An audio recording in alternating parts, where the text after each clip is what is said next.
Hello, hello, hello. Uh-oh. Oh, I gotta change this.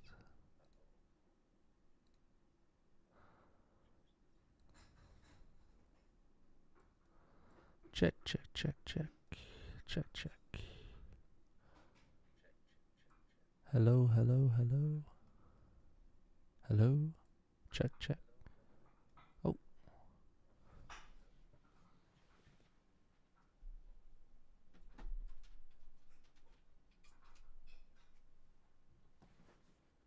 Check, check. Hello. Can I hear? Oh, there we go. Hello, Critical Chris Fan 2.0. Welcome to the chat.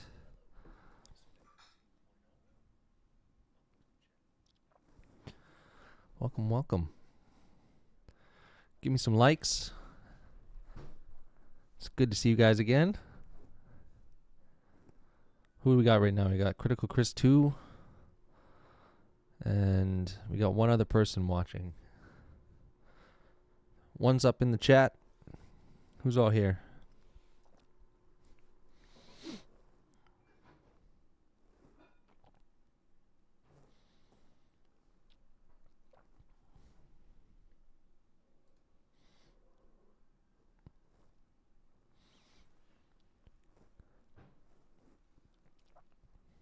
Sorry for the delay, everybody. I was doing some errands and stuff to prepare for my weekend. We have a fun family weekend ahead, so. Hello, Paul Sidley. Perchance maybe we'll get you on the call today. That sounds like fun. With some stuff to talk about. So I haven't actually prepared any news for today. But there's been a lot, so we can go over it together. We can watch some videos, go over some new stuff. Let's see what I got. Okay, so for the three people who are currently here, we got Paul Sidley, we got Critical Chris Fan 2.0, and we have one other person. Let's start off by, why don't you guys tell me what you've seen so far this week.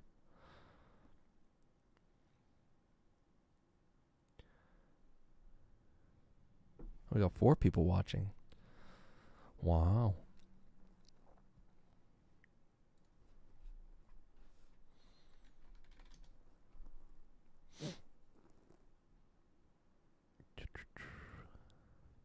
Anyone watching the Artemis 2 landing? I might put that up right now, because... Or I guess it already landed. But that was pretty cool. Or did it? Yeah, I knew that was coming. Well, either way, the video was pretty cool. I'm going to throw that up. Let's watch that real quick. We'll start with something nice and fun. Here we go.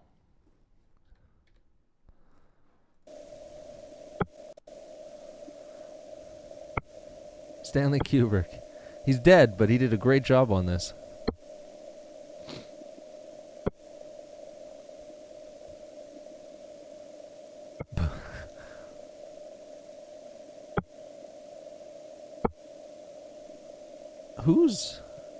Who's responsible for Artemis 2? Is that NASA's ship, or is that a SpaceX ship?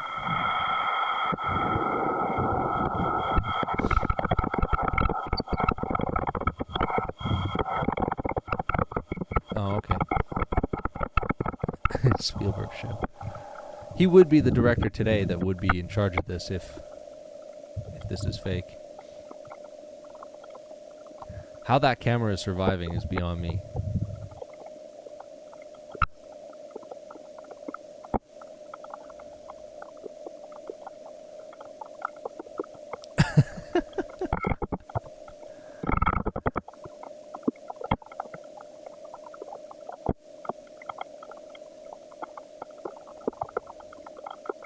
Touchdown.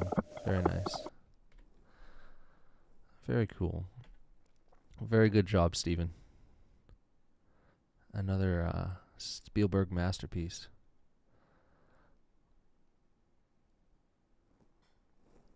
Can I get some ones in the chat? We've had some more people join. Can I get some ones to see who's all here? What I wanted to do was talk about what happened this week and the stuff that I've already covered this week. Yeah. Well, Critical Chris fan, I know you're here, and I know Dad's here. Is there anyone else? We got 3 other people watching.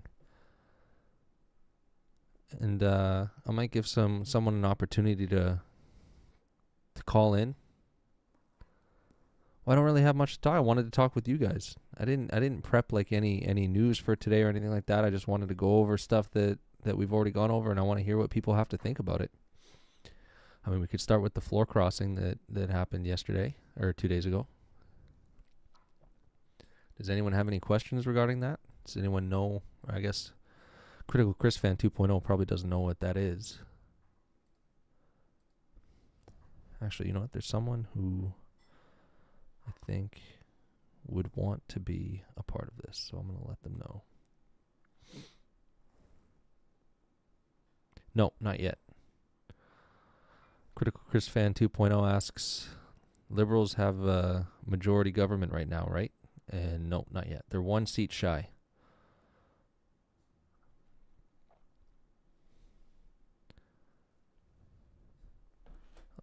Oh, hello, Megan. Welcome. Maybe I'll get Megan on. Megan, do you want to come on call? We can have a little chat. I was hoping to have a chat with someone today, or if you don't want to, I can maybe ask Cynthia if she wants to again. It's a lot more fun when I have someone to talk to instead of waiting for the chats to come in. But I guess what I can do is a little recap for now on what I covered this week for those who weren't watching.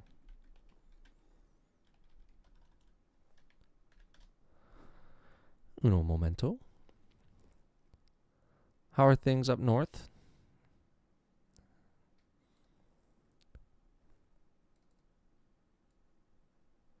We're going to put that there. We're going to put this here. So I said in one of my videos earlier that I want the On Politics sessions, the live streams, to be a little bit more of an engagement between chat and me rather than me just going over stories. Hello, Rob. Monsieur Rob. I'm not going to say the last name. Hello, Rob. Put this here. Okay, so as everyone knows, anyone who watched, last episode I covered the floor crossing that involved Marilyn Gladu. That one was wild. Out of all the floor crossings, that one, it actually makes sense to me, but to a lot of people, they're like, how in the hell did she do that? Because I didn't talk about it in the video because it was just an In Focus episode, so I was just going over the minor details of it. But she is probably the most hardcore conservative currently in office. Like, hardcore. She's probably to the right of most conservatives in Canada. She's anti-abortion. She's completely vehemently anti-trans. She's pro-gun. She's probably one of the most vocal anti-liberal conservatives on the floor. She's one of the few that actually would stand up to them about a lot of things that most conservatives wouldn't stand up against, including the LGBTQ transgender stuff. And so her crossing it threw a lot of people for a loop, but it makes complete sense to me because it sounds like, based on the news, and I'll pull this up when I find it in a second here, they promised her direct funding to her riding in exchange for, here, I'll just post this one instead of looking for another one. She's currently at the Liberal Convention too, which is just wild. Let me put this up here. I'll go to 2. You guys can read that. So she says, I had sent the housing minister, Gregor Robinson, when I was re-elected in 2025, a one-page of all the things that lined up with his file that we wanted in Sarnia, because that's the riding that she represents. And she says, it really went nowhere until I crossed the floor. This is what I'm hoping will be the result. Now that, in and of itself, is absolutely ludicrous. And I believe it's illegal. I'm going to look it up right now, but I'm pretty sure that's illegal. To withhold funding to a certain riding unless they cross the floor to join your party. That sounds to me like extortion. Yeah, I would believe so. Let's see what good old Grok has to say. Withhold.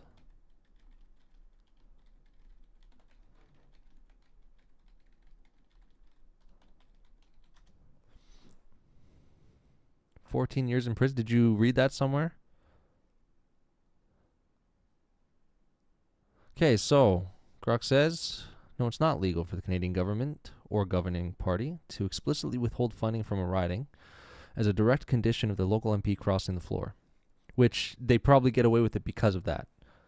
They're not going to explicitly say that that was the reason they withheld funding. Of course, they're going to probably go with, if they're confronted with this, which they've actually done interviews, which we can watch. We can watch that together. That it was happenstance that she didn't get a drop of funding until the day that she crossed the floor. And as I was saying earlier, a lot of people were confused as to why she, of all people, would cross the floor. But I have another thing that I can pull up where they had discussed the fact that there was a previous MP that someone had done an interview with. I'm going to find it here. Just give me a sec. And they were saying that she is very much a prima donna, that she likes to be the center of attention. She likes to be the focal point. And so she felt like she wasn't getting enough done with the Conservatives because she didn't have enough of a voice. And so I just got to find it. I got a lot of bookmarks. There's a lot of stuff that's happened over the last few days.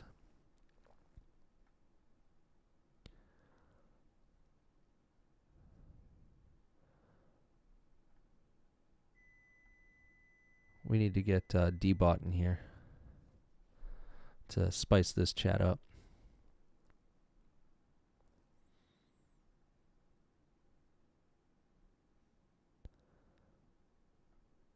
Where is it? Well, actually, you know what? While I look for it, why don't I do this? I'll just play some stuff regarding her for you guys to watch.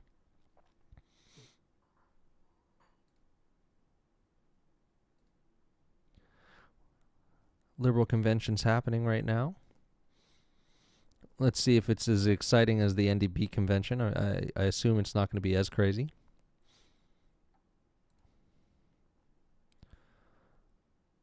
Because as corrupt as the Liberals are, I don't think they're as wacky as the NDP are. All right, pulling up the video. Let's listen to what Marilyn has to say, shall we? We're gonna go to 2. Let's watch this together. And while we're watching this, I'm gonna look up that source I found. Hello. Good evening. Bonsoir. I'm super excited to be here at my first Liberal convention. Feeling the energy in the room, watching a whole 5,000 people that are here that want to build Canada strong. I am so proud to be part of the Prime Minister's new government and to advance the priorities that he has been fast-tracking. Nation-building projects, diversifying our trade, combating crime, building the homes, bolstering our defense, all of the things that Canadians want, all of the things that my constituents want. And so I'm pleased to be here. I'm looking forward to working together with the team to build Canada strong. I'd be happy to take questions. Absolument. Le Premier ministre, il a dit que je vais voter avec le gouvernement. Ça, c'est vrai, et je vais protéger tous les droits des femmes. Vous êtes pro-choix? Oui. You suddenly changed from being pro-life for years to pro-choice?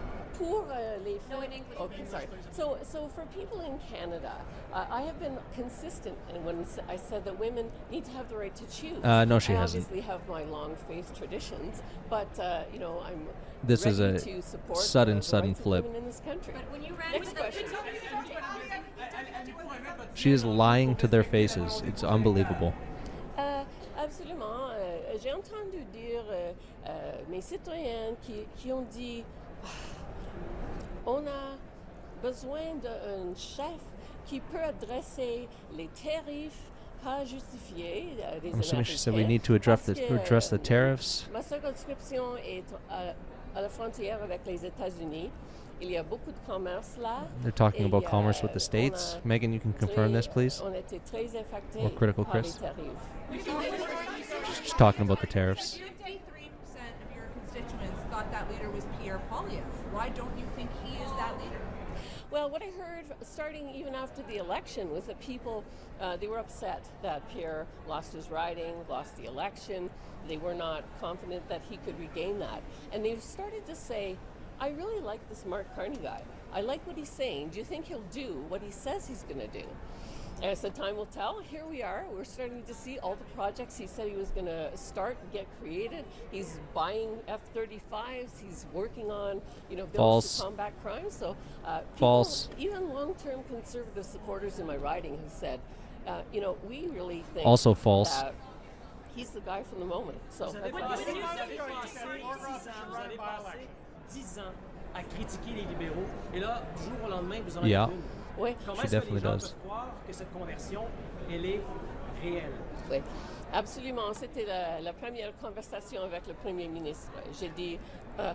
J'ai The dit initial quelque conversation chose with the de Prime Minister, mauvais she said, pour et le Parti libéral il y a 10 ans. Et il a dit je veux concentrer. she wants à to l'avenir, concentrate on. I didn't hear that last d'avoir one. une équipe qui peut construire une nation forte. Alors, je suis quelqu'un avec beaucoup d'expérience.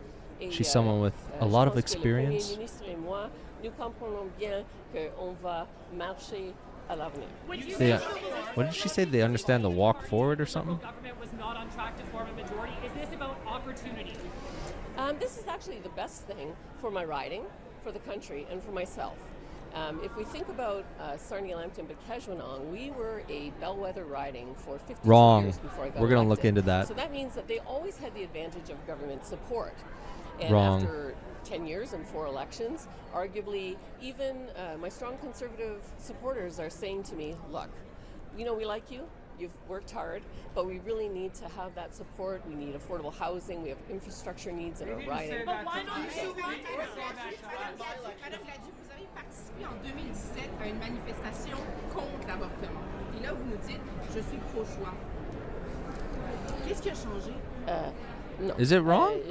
J'étais à la manifestation pour mon projet de loi What did I say sur that was les wrong? soins palliatifs à ce moment. You're taking strong positions on a series of social issues that are at odds with the Liberals. Are you ready to take their lead on those? Okay, what was she 100% saying then? I agree with what the Prime I guess Minister my said. French is I will really vote with bad. the government. I will protect the rights and freedoms of women to choose, for people to be who they are and love who they love. you said before that you would trust you when you've said different things that if previously? MPs cross the floor, that they should run in a by-election. So I swear I was saying the right thing. She did not say that. What did she say? Oh, whatever. We're not going to go back. Okay, well, what did she? I asked you guys for translations. You guys aren't giving it to me.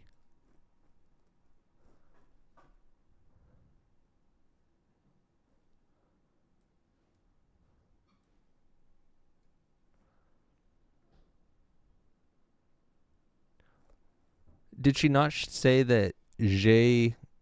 She said j'ai, did she not? I have beaucoup d'expérience. Is that not what she said?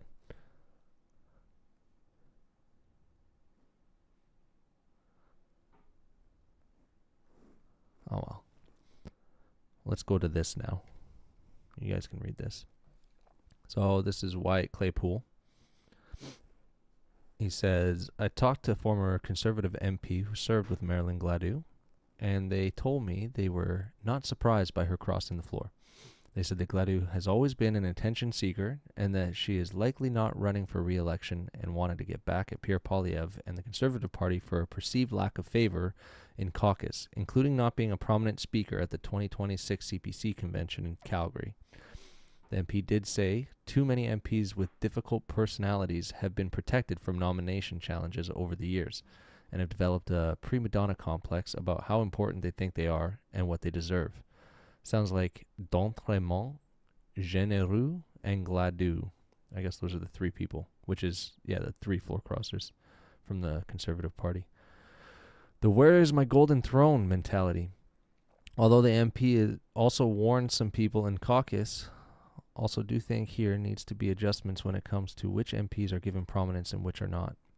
It's a delicate balance of not letting big egos demand attention for the sake of it, and also making sure grassroots Conservative MPs aren't overshadowed in favor of people seen as part of an inner circle around Pierre Poilievre.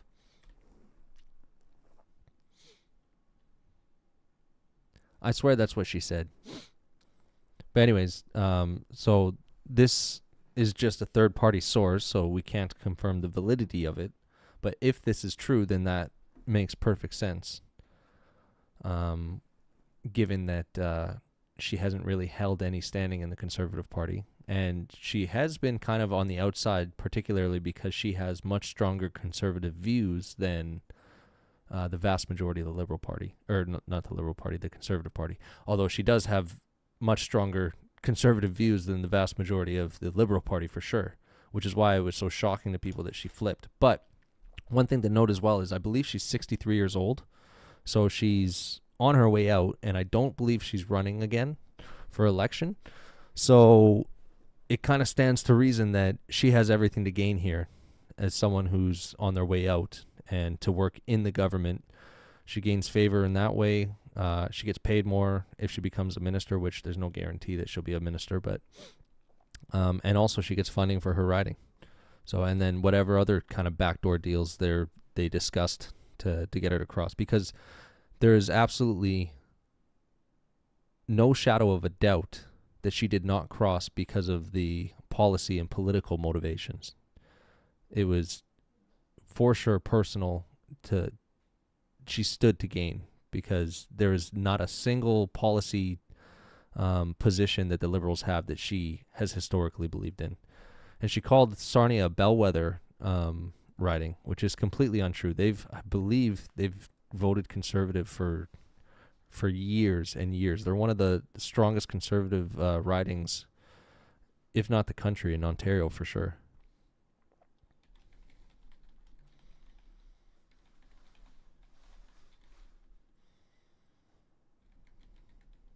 I'm going to pull it up right now to see.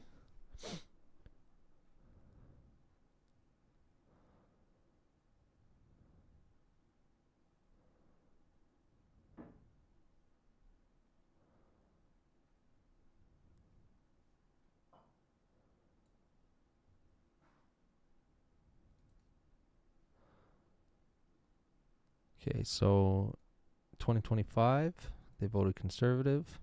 2021, they voted Conservative. 2019, Conservative. 2015, Conservative. Conservative from 2004 to 2011.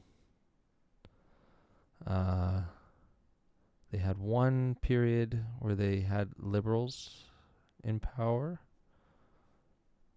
So I guess it was the early 2000s that they shifted to Conservative. So they've been Conservative for 25 years. And let's remember that 1990s Liberals were much different than Liberals of today. There's been some reports of people speaking on it, some constituents speaking on it. I don't know the validity of it because it's always third person. I talked to someone who's from Sarnia, and there are people who claim to be from Sarnia that I've seen talking about it, but that can't be confirmed, because I could very easily just go on and say I live in Sarnia and she's lying. So there's been everything I've heard has been people are pissed, like really pissed, but there's nothing. I haven't seen any video reports of that as of now.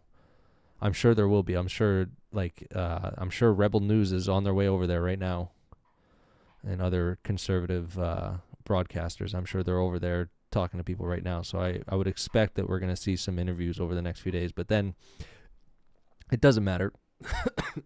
People who are Liberal fans, they're gonna say that it's all made up and it's all, hearsay. Like, the way that people are defending this is absolutely crazy to me. There's so many Liberal pundits, media that are saying, like, oh, this is a part of democracy. This was designed this way. This has always happened. And I said in my video, on Wednesday, I believe, that this has not happened since the first session in Parliament, which the floor crossers in the first session were anti-confederationists who crossed over to basically make Canada a country. So that was, over 200 years ago. How long has it been? Yeah, well, not quite 200 years ago. But needless to say, this isn't a common occurrence that happens. And floor crossers do happen, but one thing I want to make note of is the fact that floor crossing tends to happen in between elections. What you'll see is a session will end. And so a session in Parliament is basically a period where government is established. So following an election, there'll be an official start point to what's called a new session, where that new government is established and they operate. And then when either they lose or there's a no confidence vote, which causes another election, that'll end that session, or just a standard procedure where there's just a general election that is supposed to happen every 4 years. That'll cause the end of a session as well. So there's many things that can lead to a session ending, but generally, floor crossers, they occur in between sessions. There has been floor crossers in the past during a session. Usually it's to independent rather than from party to party. So, and I believe even the Conservatives historically have said over the last year, they've been saying if there's floor crossers, that it should be from Conservative to independent. That way they're not providing more seats to the actual government in power. But yeah, generally it's in between sessions. There was one instance where there was 4 floor crossers during John Chrétien's time as Prime Minister.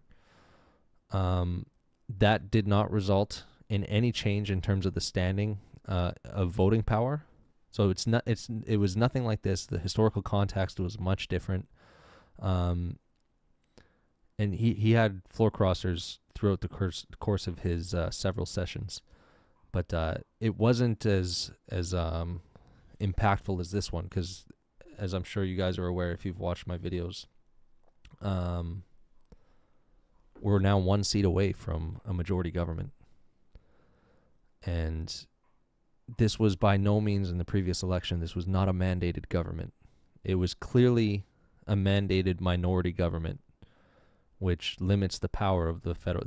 What that means is that there's not enough confidence in the Liberals from the constituents around Canada to elect a majority government. And so the opposition has a lot more pushback in terms of legislation and bills and stuff like that.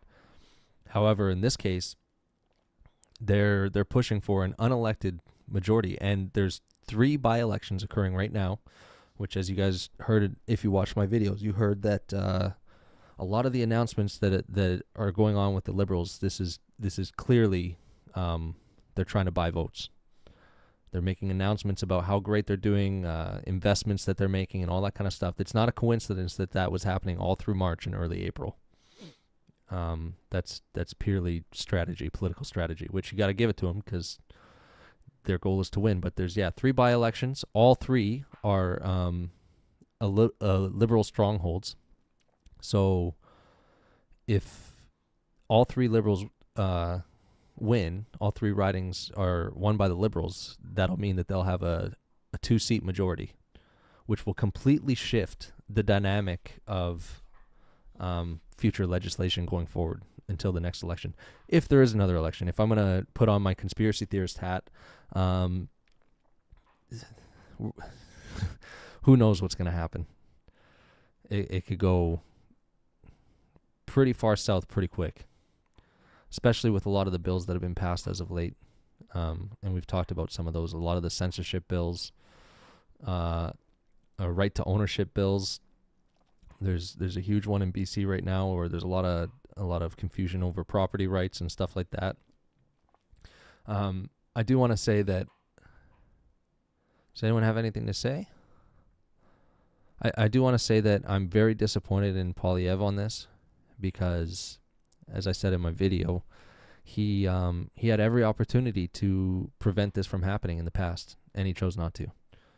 And clip it in? Clip what in? Here, I'll put on the chat for a sec. Clip what in? Critical Chris Fan 2.0. Well, yeah, this is, I mean, what can I say? This is what's happening. It's as far as democracy goes, it's absolutely depressing. It's even more depressing that the tin hat. Yeah, maybe I'll put one in my streaming software here, OBS, just like a digital hat that I'll put on my head. Yeah, that's a good idea. But yeah, it's very depressing. What's just as depressing is the fact that, you know, the state-funded media is backing this up to no end, and liberal constituents and liberal pundits are all saying that this is democratic, and it's not.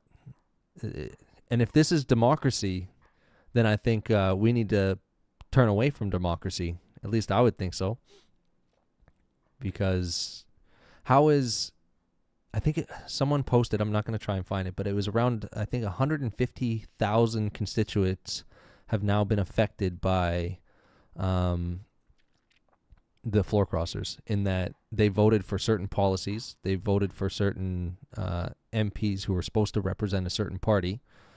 And, oh yeah, we'll get there. I actually have the court clipping for it. So we'll talk about that. But, yeah, they voted for certain parties, and this is what the Liberals are trying to spin it as, is that historically we're a parliamentary system. We're actually a parliamentary system that is completely adopted from the UK under the Commonwealth, so it's not supposed to be a party representative system. And sure, in from a legal perspective, that is the case, but in practice, throughout all of Canadian history, it has almost always been the case that you don't vote for your MP, you vote for the party. And that is strictly due to the fact that we don't vote for our prime minister. We don't vote for our senators. We have one representative that we have that gives us a voice. One. That is our only option federally. Sure, we have our provincial and municipal, and those are very important too, and we don't talk about it enough. But as far as federal elections go and federal representation, we have one person, and that person stands with the party that best represents the policies and the beliefs and the philosophy that represents you, and that's who you vote for.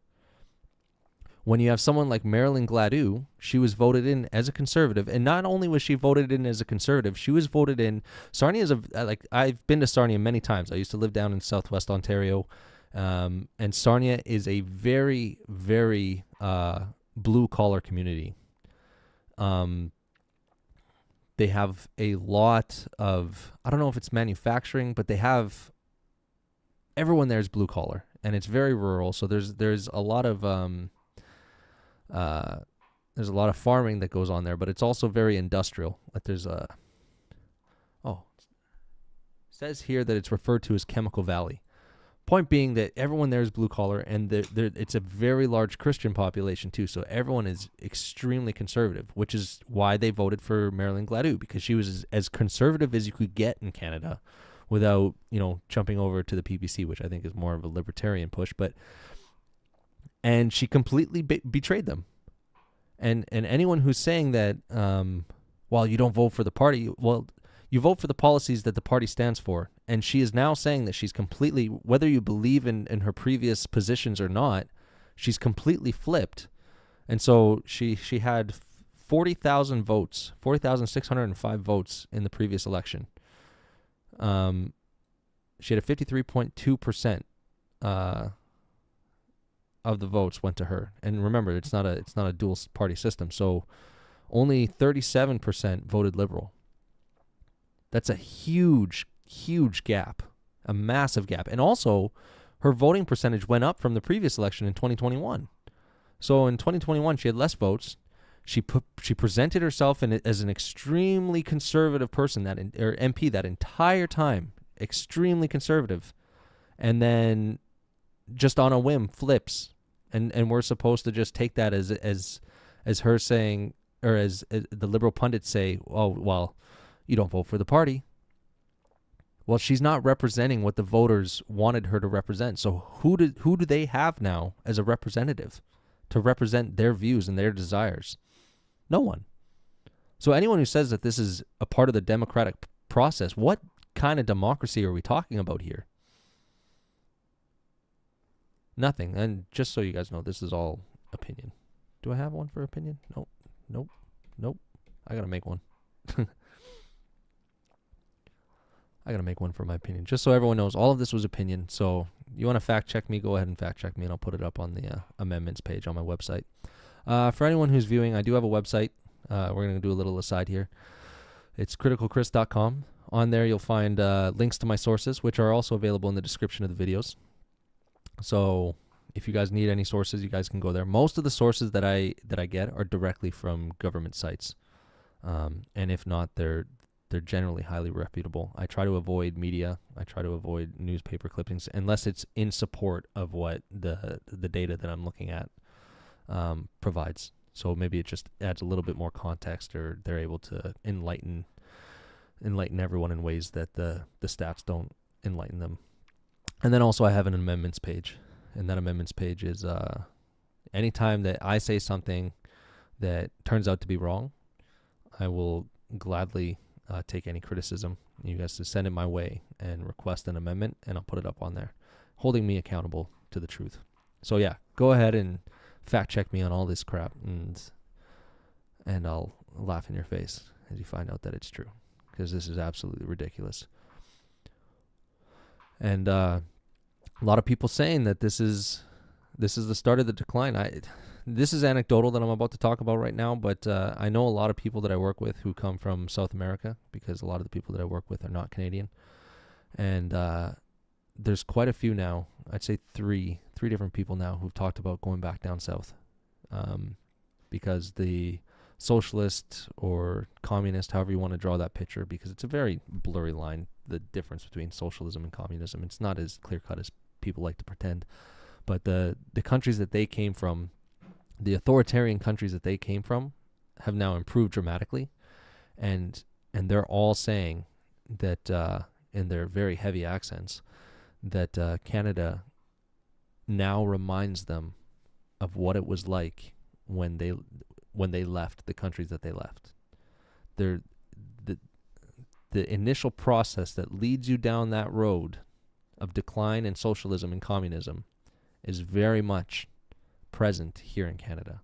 Whether or not we get that far, although I think we're censorship bills, prohibition of property, whether it's guns or actual residential property, what's happening now in Parliament with the floor crossing and unelected majority government. If you type into, actually, you know what? I'm going to get someone who's in the chat. Can I get someone in the chat? I want you guys to type into your whatever your AI is that you like to use. Ask AI that question. What is it called when you have an unelected majority government in power? I want to know what it says.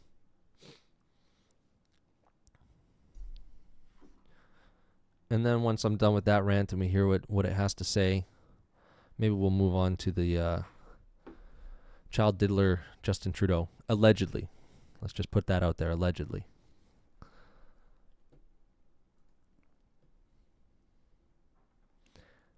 And while you guys are doing that, I will look up the court case around All right, welcome, D-Bot. Welcome to the chat. Correct. It's kind of funny because I have a bunch of stuff from D-Bot that I'm looking at right now. He's my go-to source on X. Just kidding, but he's quite entertaining. If anyone's watching who's never heard of D-Bot, D-B-O-T-T-T-T, is it 4 or 5? I think it's 4 on X. Give him a follow because he's hilarious. And he doesn't hold back on the truth. Sorry, I'm just trying to find the actual source document for the court case revolving around our newfound child diddler, allegedly. That's actually, sorry, it's not that the allegation is that he's a child diddler. It's that he likes to watch other people diddle children.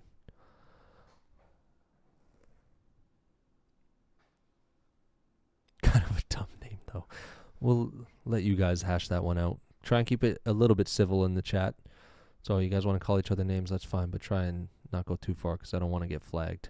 I do have there are terms of service that I have to follow with this platform. Okay, let me.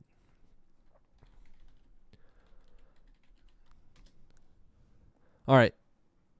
Has anyone gone on AI and done what I asked?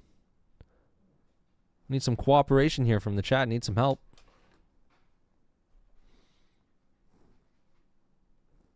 Come on, there's 8 of you guys out there.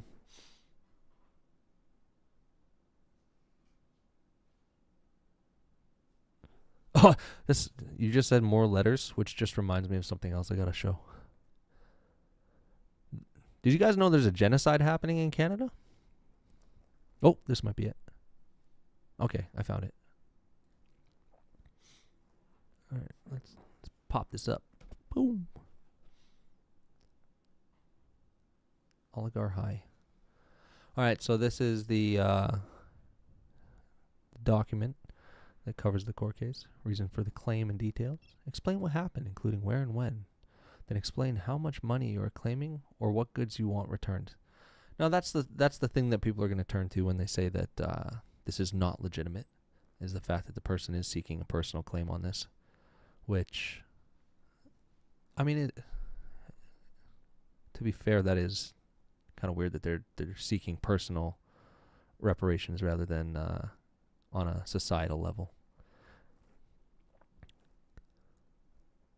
But anyone who's not aware, so I'll try and explain the story briefly so you guys don't have to read all of this, but there's a gentleman by the name of, I can't remember his name. He wrote a book recently about the Trudeaus, but he was close to the Trudeaus.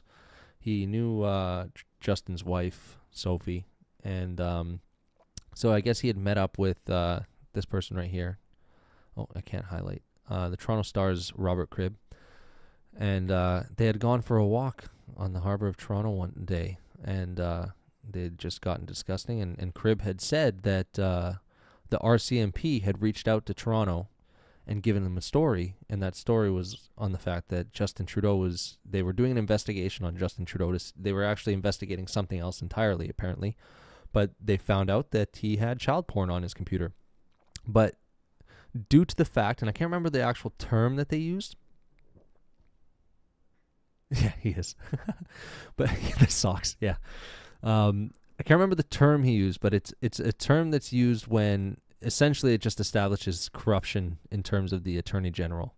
So that because of the fact that the Attorney General was under Trudeau and there was a lot of issues there, the RCMP couldn't prosecute. They couldn't create a case or anything like that because I guess there was just too much complications in terms of the because the Attorney General's basically everyone's boss, right? They approve everything that can and will happen, and they'll also decide if anything will actually be prosecuted. So they did. I guess whoever was involved with this decided that it would go nowhere, so they sent it off to the Toronto Star. Gays, not guys. And anyway, so they sent it off to the Toronto Star, and Cribb had found out about this, and he himself claimed that the information that had come forth was legitimate, or at least it appeared legitimate, And so it seems that Justin Trudeau, not surprising, and you know what, I'm probably going to do a video on this further because I want to look into his past as a teacher, because he was fired as a teacher in the past, and maybe there's a connection there.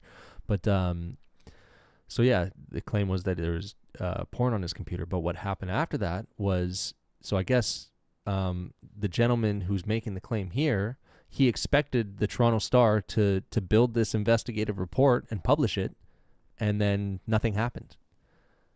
And then 6 months later, he reached out to Crib and said, "Are you gonna publish this thing or what?" And I guess they ended up not. Oh, here we go. The book they wrote was called In Trudeau's Kitchen. So I guess that's what prevented him from stepping out of his circumstances, what he's saying here. But anyway, so they never ended up publishing it. And so now he's suing the Toronto Star for withholding something that was deemed as, again, I don't remember what the actual word is, but he's tangible fiduciary duty to the people, to the Canadian people. So he's basically saying that they had a responsibility to release this story because Trudeau was the prime minister at the time, and it completely affected. It would have caused a complete upheaval of Parliament, and it would have destroyed the Liberal government's integrity. Not that it isn't destroyed already, but it would have changed the entire fabric of our government. Oh, I thought I turned off moderation. No, I got moderation turned off. Well, what are you saying that you keep every time you're on here? Let's see, live chat.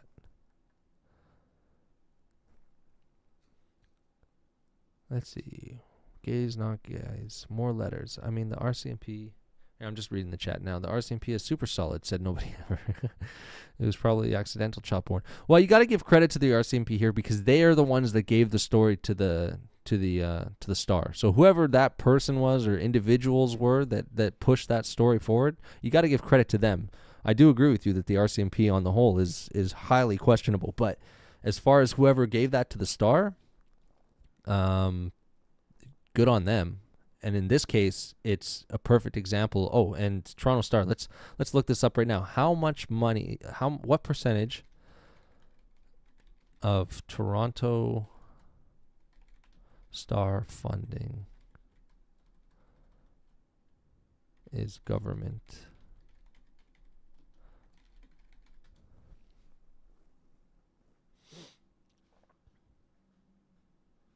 Yeah. Oh yeah. We'll talk about the genocide and the I think we're at like halfway through the alphabet at this point with how many letters there are. There's got to be at least 15 letters in there.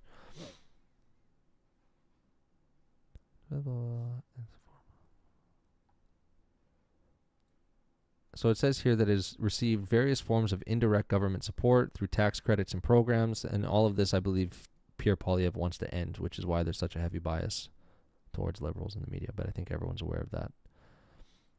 So they get a refundable federal tax credit covering a portion. It was originally 25%, but then it was increased to 35% of eligible journalist salaries. So yeah, 35% of government or journalist salaries that's essentially the same thing as government funded.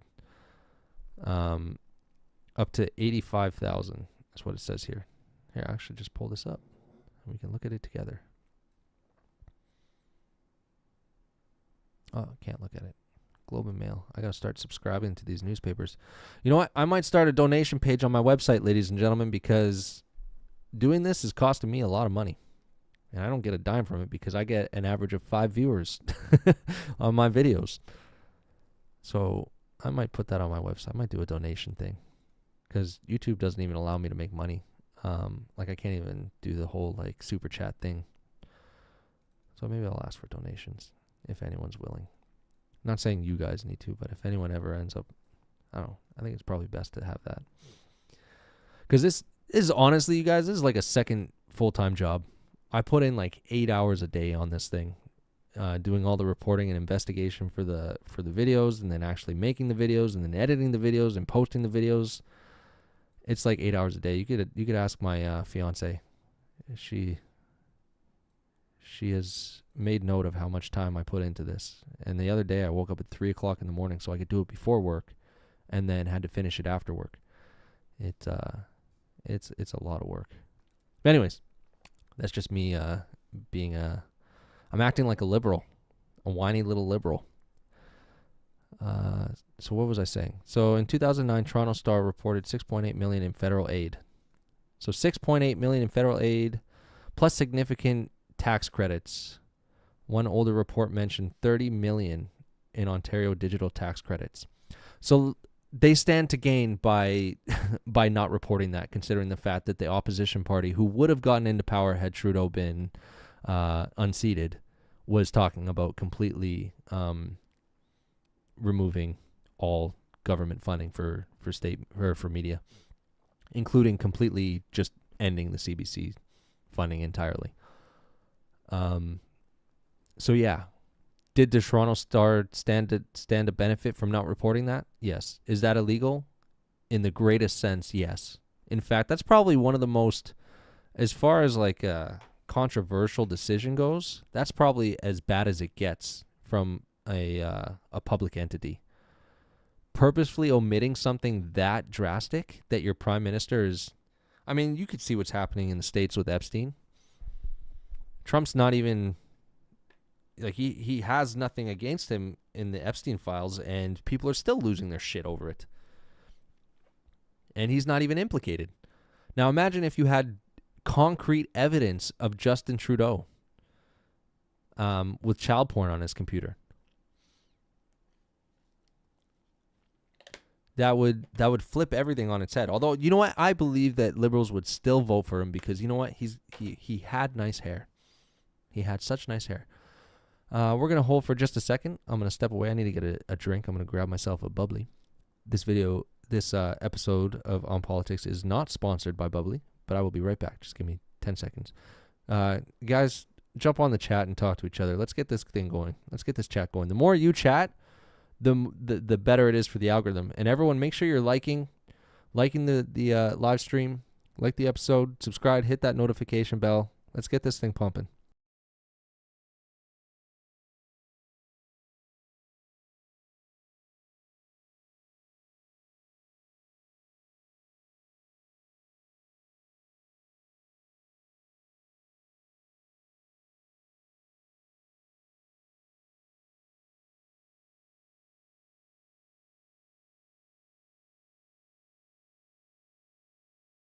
That wasn't so bad. I'm back. Chrissy. Save the Chrissies for off chat, ladies and gentlemen. Just joking. You can call me whatever you want to call me. I don't care. I just need a drink because I'm doing a lot of talking. My voice gets dry. So my previous caller had a very long day today.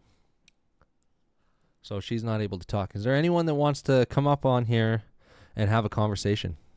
Because that's the thing I'm looking forward to most.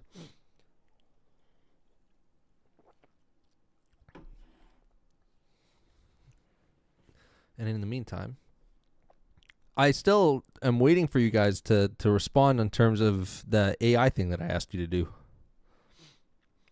You want to come up? Okay, let's get this set up. Here, one sec. I don't think you're going to be able to watch while you talk, but I don't think you need to because... No, don't call me. I'll call you. I gotta do this through...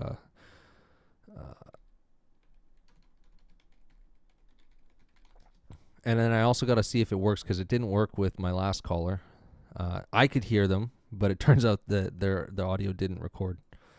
So everyone was just listening to me talking to myself. All right. Analog 1, 2.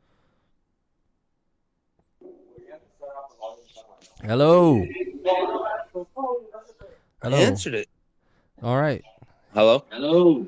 Okay, can I get ones in the chat if you can hear me? I'll turn off speaker For one though, thing, so you can't. Thing Hold on. Don't be shoving those things in your face. Harder. Go in a different room, you idiot. Oh, you can hear. Okay, Paul, you gotta turn off speaker so it doesn't hear me echoing into the computer.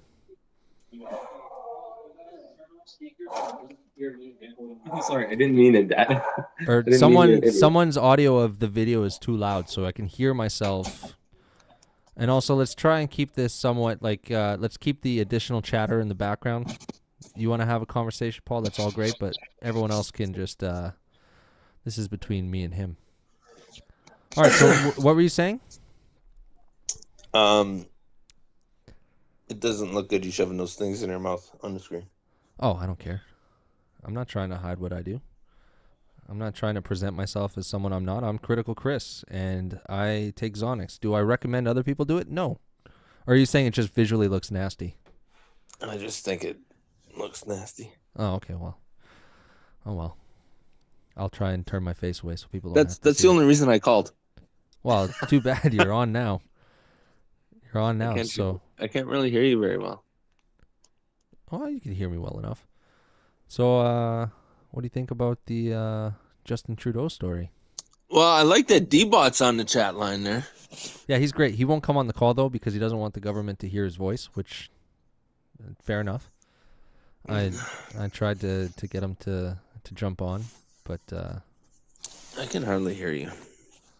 Oh, well, maybe put the phone to your ear. Oh, that's... There's an idea. Alrighty. Well, what do you think about the Justin Trudeau? Hey, you know what? You got this thing going saying that you wanted to do a podcast with the two of us where we could have these conversations and you could be the, what was the word you used? What's that? You said that I would bring the news and then you would be you used a certain word. I think it was like the dumbass who doesn't know what he's talking about or something. Well, like that's that. what I am right now. Well, you still I'm got not allowed to have the opinions. I just want to have the questions. Well, you are the opinions. You can bring the opinions and what you think about. Let's start with the floor crosser. Can you do me a favor and get someone in the cabin, or sorry, the place that you're at, to put in the AI what that's called? I asked you guys to do that. I and did. No one's done it. I did, but Grok doesn't want to answer that question. What? Because I too want to know. Let me check to see what Grok said. I asked, what is it called when you have an unelected government run majority power or something? Well, I think you put it in incorrectly. The situation to describe when an unelected body or group holds majority power or effective control over government functions does not have one single universal term, as it depends on the exact context. I think it's called a fucking circus, but okay. Parliamentary system, bureaucracy, or broader power structures. Here are the most common and relevant political concepts that match this description. Number 1, administrative state. Okay. Number 2, oligarchy. Oligarchy. That's what I said. Yeah. Number 3, I don't have my glasses on. Technocracy. Yeah. Okay. Yeah. Number 4, other related contextual terms, or AKA Canada. Oh, hold on a second. Number 5, didn't The Simpsons predict this 13 years ago? Oh, probably. Might have to number incorporate 7. That. Oh, I missed number 6. It didn't say that about Simpsons. I made that up. Oh, okay. Wouldn't surprise me if they did, though. What? It wouldn't surprise me if they did, though. Isn't one of the writers Canadian? Yeah, actually, the writer's father is from Winnipeg. Yeah, that's why they always have the Winnipeg jokes. I don't like to. Here, I'm gonna request it myself and see. Where's Cynthia tonight? She said she's tired. It's a little disappointing. What else we got? Oh, see, it's okay. We got JT watching child porn. Yeah, JT watching child porn, and then we'll jump to the. Does that surprise you? No, I was actually talking to. So I was on the phone with Cynthia yesterday, and we were chatting. With who? About Cynthia. And I brought. She's denying it. No, she's not. Not at all. Oh. Cynthia's a lot more base than you think she is, and she's a lot more level grounded. The thing about Cynthia I love is, Cynthia. Yeah, but as far as I just like to tease her a little bit.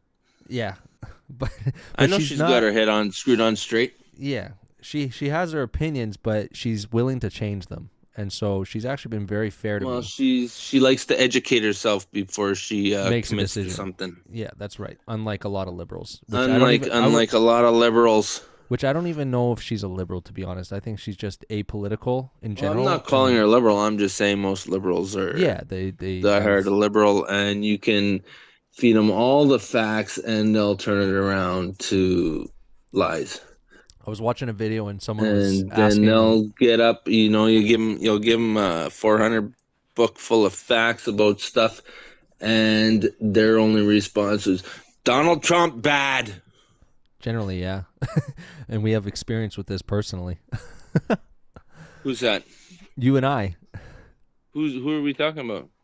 You and I have experienced this personally from liberals when we have conversations. That's all they do. They're just complete fucking morons. But whatever. Well, I won't name any names, but the last time I had a conversation with a hardcore liberal, there was discussion going on about Donald Trump, and they were talking about the Epstein files, and they were saying all this random stuff that it was clear that they had never actually seen the Epstein files. They don't know what they were. They kept talking about they just watch CNN for 8 hours a day. And they kept talking about a list, and it's like the Epstein files are not a list. And I was trying to explain that to them, and then I said, But he's on it! But he's on it! Yeah, well, everyone's on it. That's the thing. But it's not a list.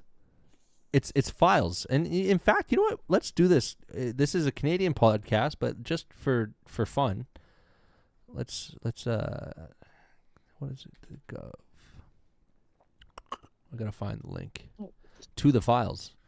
In fact, there's a funny one that I think I showed some of you, but I want to show this one because it's quite hilarious. One of the first files it's all the police who took pictures of the building, Epstein's house in New York, and one of the first files on there is a painting in his office. Bill Clinton?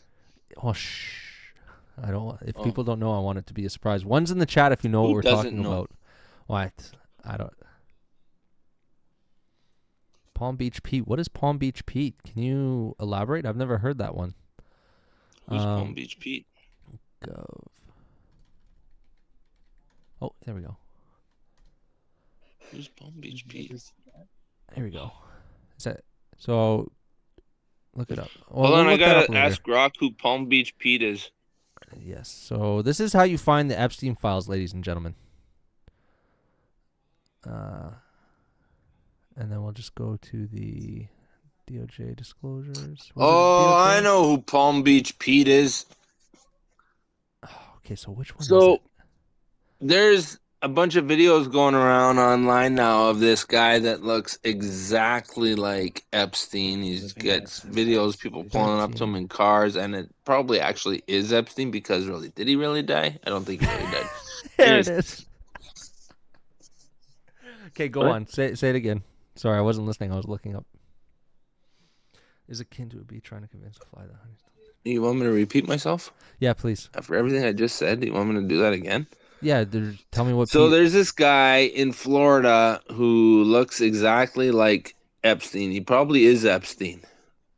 Because did he really die? I don't think he did. Yeah. There's just too much questions, weird shit that happened with that. Fair enough. Okay, go on. And he's called Palm Beach Pete, apparently. And people pull up to him in their cars, and he's driving in his convertible, and they take videos of him, and now he's all over like these social media sites as Palm Beach Pete or something like that. So either he's got a doppelganger. So whoever or this alive. Critical Chris fan 2.0 bringing up Palm Beach Pete, that's who he is. Okay, all right. Thank you, Critical Chris fan 2.0, for bringing up Palm Beach Pete. We appreciate the stories. Any stories people have, we can look that up together, and we can. It's always fun to have new things. I like what D-Bot just said. He said, arguing with a liberal. I don't have my glasses, so it's hard to read. Arguing with the liberal is akin to a bee trying to convince a fly that honey is smells. He meant to say smells better than shit. Yeah. Oh, can you say that? Yeah, you can say shit. I think so. You can't say the R word though, so don't say that. Not retarded. What? But you can't say reptilian? Grape. No, grape. You can't. I can't say reptilian. You can say reptilian, but don't say grape. The one without the G. because I will get flagged for that. So grape the one without the G. Yeah, don't say that. I just said it though. Well, you know what I mean. Anyway, so this is the picture. So this is the Epstein files, ladies and gentlemen. It's not a list.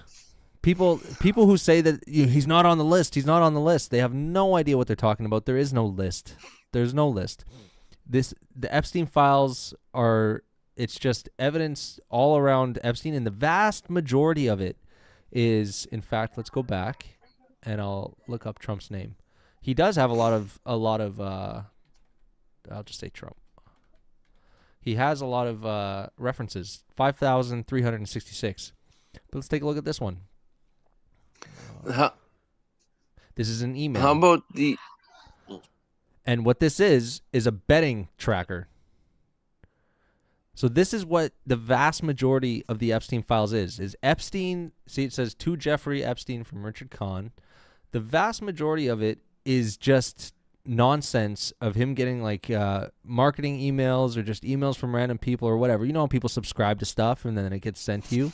Well, this one's a betting thing. So yeah, Donald Trump's name. So he's referenced in this. This is of the 5,000 times. He's 1, 2, 3, 4, 5, 6, 7, 8, 9, 10, 10 times in this. Oh no, wait, there's more on this side. 11, 12. So you see what I mean? Like, let's say 20 some odd times on this page alone he's referenced, and it has to do with whether or not he is going to beat Clinton in the election back in 2016. This would have been.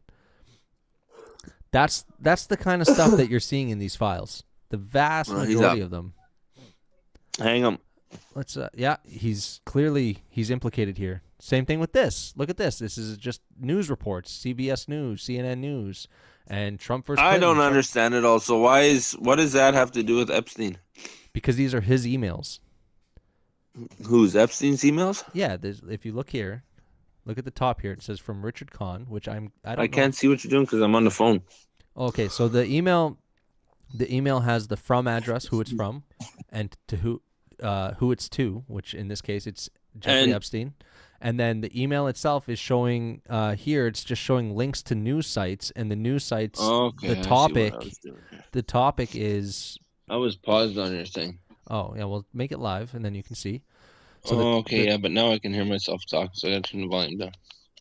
Yeah, so that's okay. So what you're talking about, Cash. But now when I turn the volume down, I can't hear you on the phone. Cash, what you're talking about is code words for like one of them is Pizzagate. Find a way to mute this. So if we type in pizza here, apparently there's a conspiracy around the word pizza, and what's that? Technology these days. You watch the oh no, then I don't get to see the things that I can't read because I don't have my glasses. So let me see here. Hold on. So I'm just pulling up the Pizzagate stuff. So it says Mr. Epstein would like to see the menu from the pizza place. Could someone send it, please? So this may not be it, but basically there was a lot of some people who compiled some. I don't know if it's evidence or what, but there's a connection between.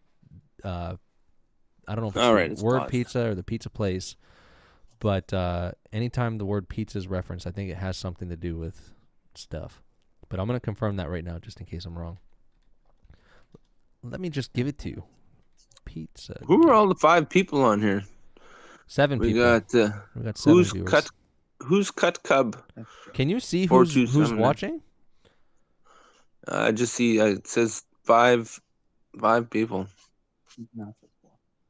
Well, I got 5 here, so I don't know. Okay, so it says here that Pizzagate is a conspiracy theory that emerged in the 2016 election, alleging that high-ranking Democrats and her campaign chairman were running a child sex trafficking and pedophilia ring out of the basement of Comet Ping Pong, a pizzeria in Washington, D.C.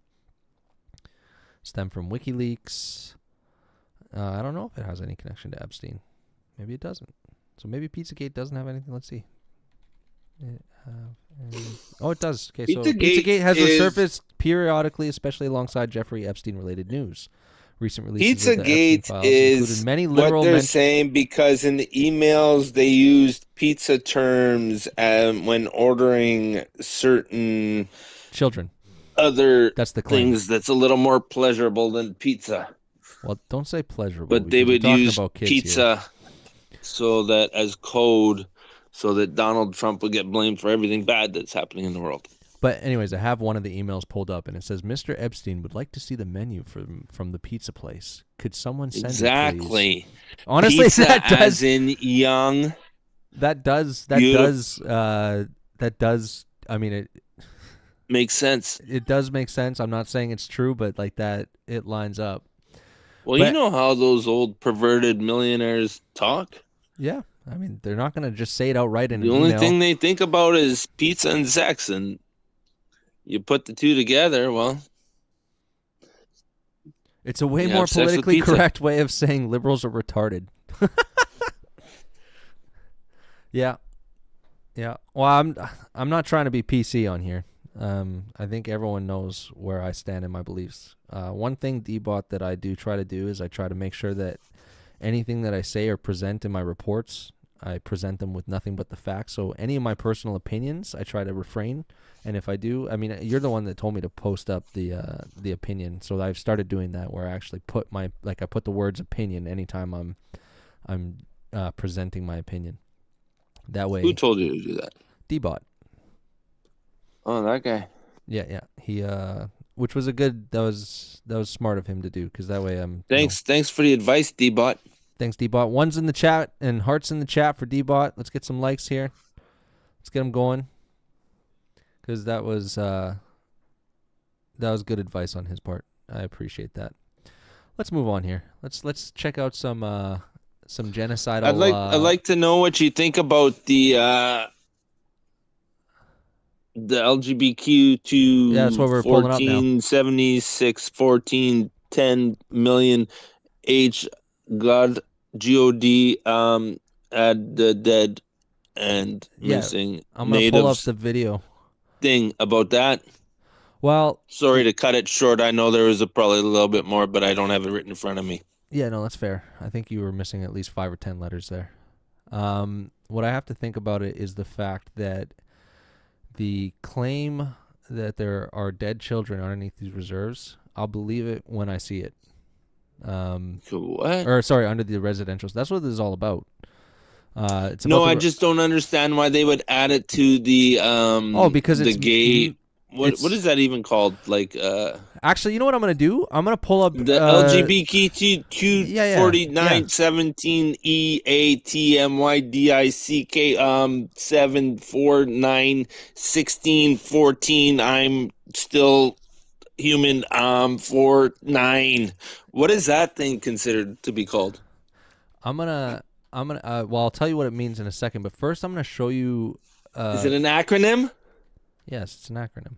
Okay, that's what I was looking for. I was waiting for you to tell me that what I just said was an acronym, when actually it's the alphabet 32 times. Are you able to watch with us, Paul Sidley? No. Okay, well, I'm posting a video here. Am I off topic a little bit? No, we're perfectly on topic. But so this is something that I'm sure a lot of you guys know. Jordan Peterson, he posted this years ago because he's one of the first people to speak out against the LGBTQ community. And in fact, back when he talked about it, it was just the it might have been LGBT community at that point. But he was the first person to really get publicly ostracized for pushing back on it. And so someone posted this video that he had, because he used to record his lectures and post them online. And so this was during one of his lectures back when he was a professor in Ontario. And I just thought this video was it hit the nail on the head, because he predicted this right on. He was so intelligent. He predicted this right on. So let's just give this a listen. You let me know if you can hear this or not, Dad.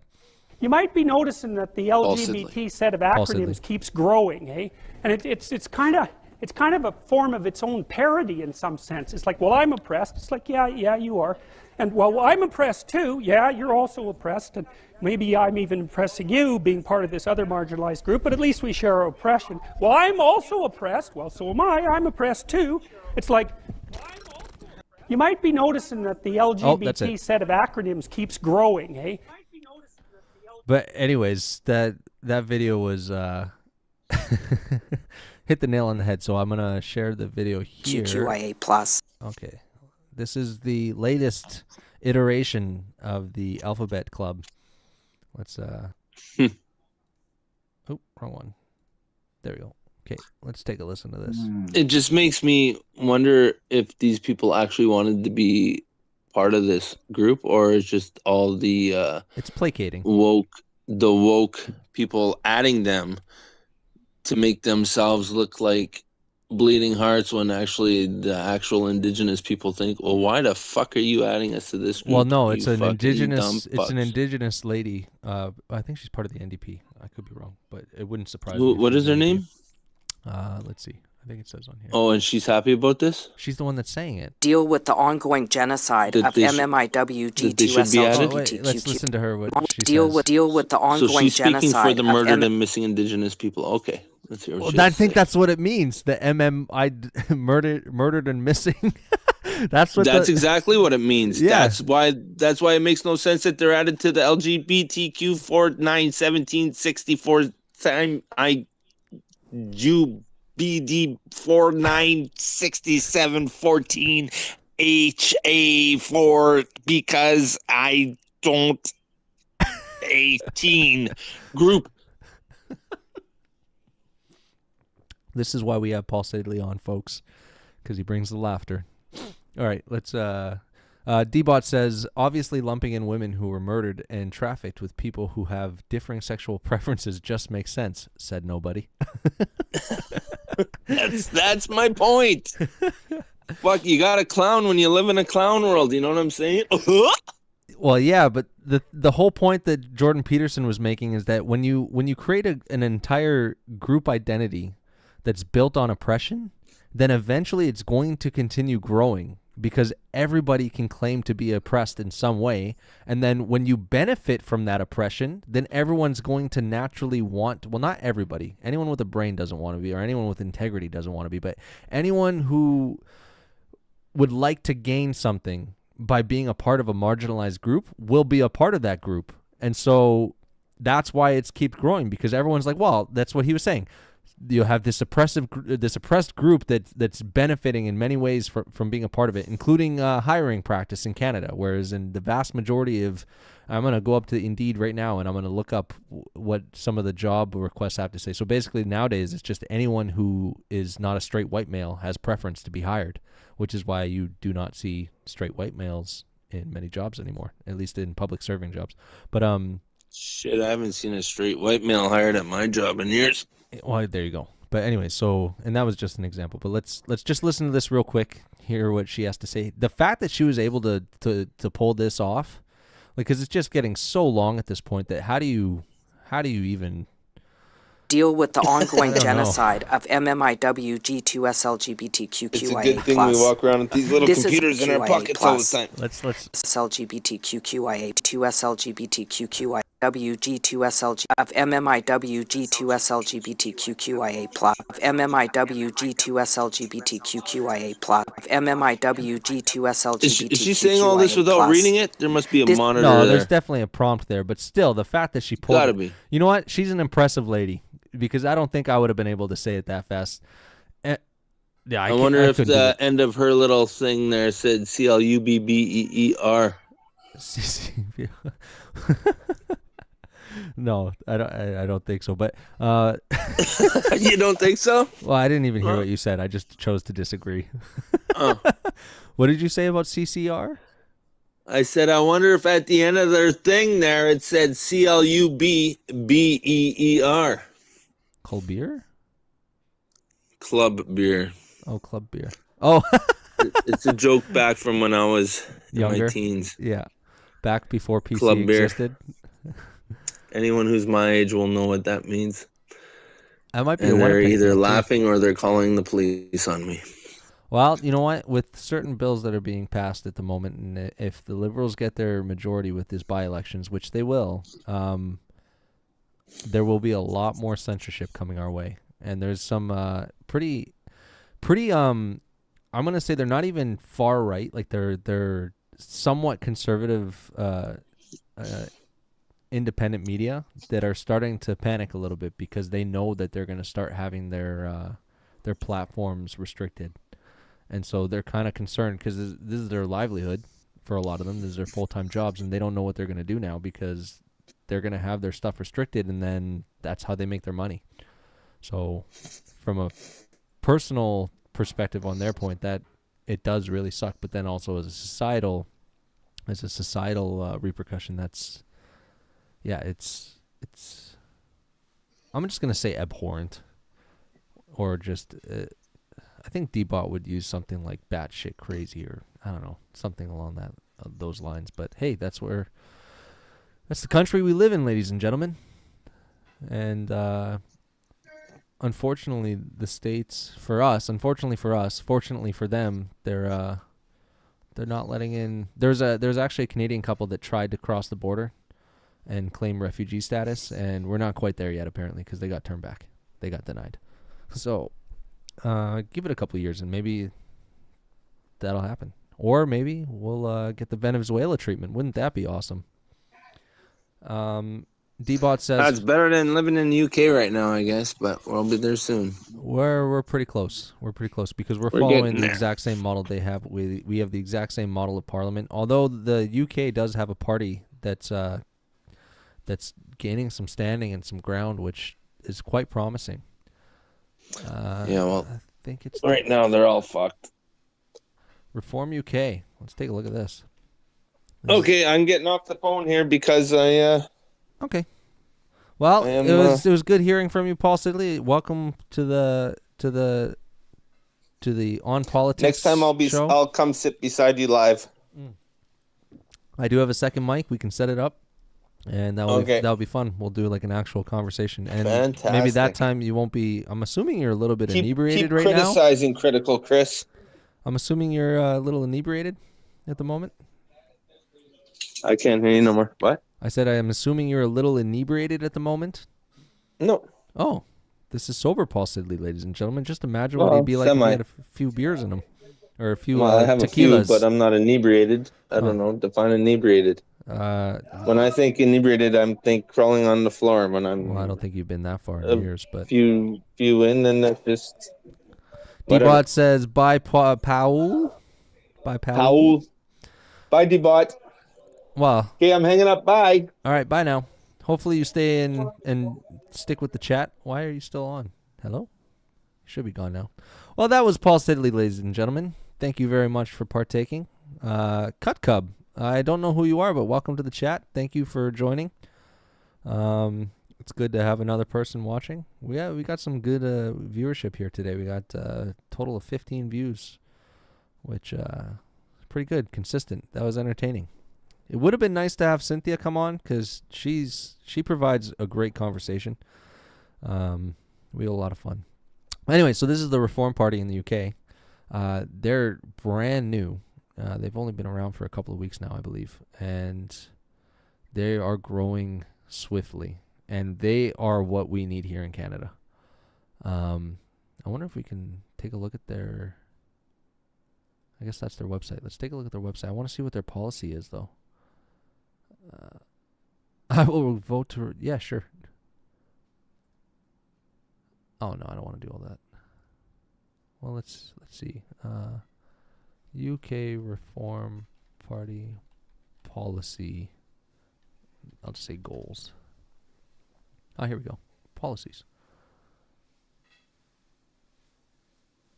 Okay, so restoring Britain's power and prosperity. This country built on global trade, pioneered industry. Apparently, like 90%. Now, the number is off, but apparently, like the vast majority of the UK's economy is real estate, which actually is the case with Canada too. So our manufacturing is just non-existing now. The vast majority of our industry either comes from oil, which is being stifled by the Liberal government. Because why wouldn't you want to stifle like what could be the most GDP generating, industry on the planet? We could be one of the richest countries per capita on the planet, but why would you want that when you can force everyone to rely on the government for their funds and their income? And as I said before, Toronto's about to experiment with government-funded grocery stores, following Mamdani in New York, who just announced the other day that, I think it might have been today actually, that New York's broke. That's what happens when you elect a socialist. Banking, yes. So it's banking, but it also includes real estate. So let me double check. So banking is part of it, but a big part of that is real estate. .com. UKP by sector. Oh, and the service industry. I said that before Grok pulled it up. Oh, service industry is number 1. Haha. I said it just in time. So 72 to 80% is the service industry, which is absolutely wild. This includes finance and real estate, retail, wholesale, and professional services, health, education, hospitality, and more. Manufacturing is a mere 8 to 10%. They produce nothing. Agriculture, forestry.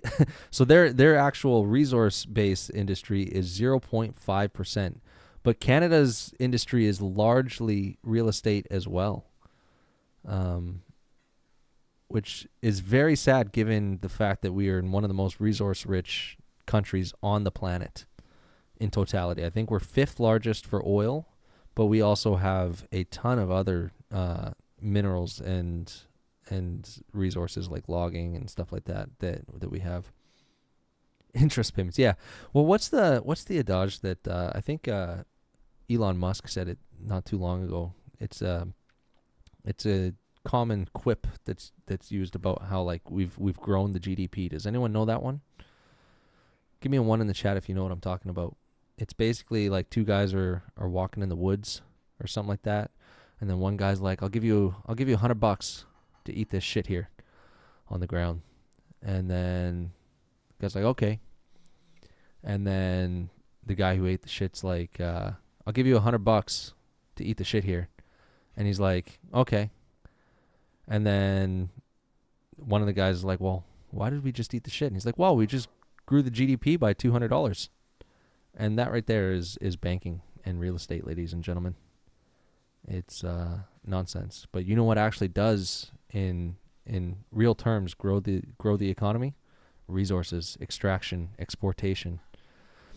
And while Mark Carney's primary focus is the environment, let's not forget that we send I'm going to look it up. Hold on for a second.